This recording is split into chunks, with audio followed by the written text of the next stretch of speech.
Bien.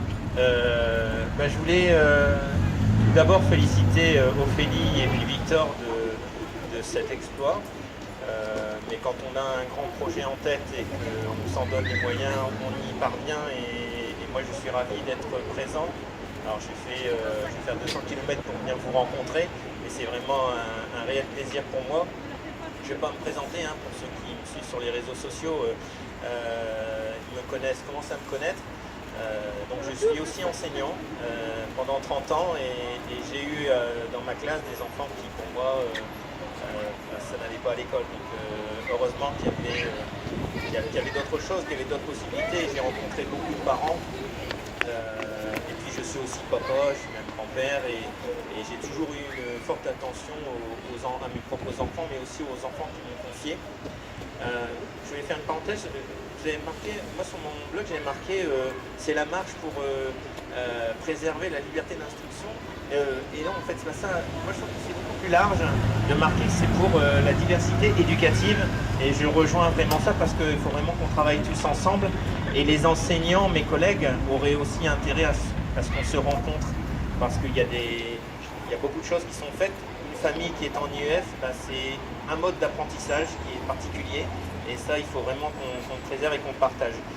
Alors ça fait maintenant un mois presque que vous marchez. Sur les réseaux sociaux, ça a beaucoup partagé. Comme vous l'avez dit, même l'intitulé de la loi l'a même changé. Ils se sont rendus compte qu'ils étaient peut-être un petit peu dans l'erreur.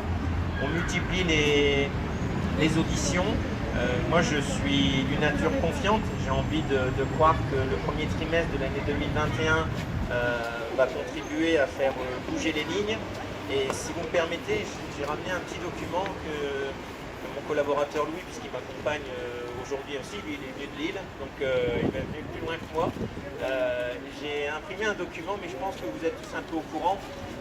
C'était les déclarations du ministre de l'Éducation en 2019, de mémoire en mars 2019 à l'Assemblée nationale.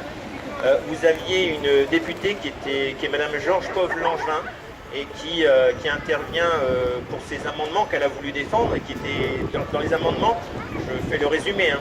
Nous proposons donc de rendre obligatoire non pas seulement une déclaration, mais l'obtention d'une autorisation délivrée par les services de l'Éducation nationale. Et à ce moment-là, on a la rapporteure, donc, qui est Anne-Christine Lang, qui dit avis défavorable sur ces deux amendements.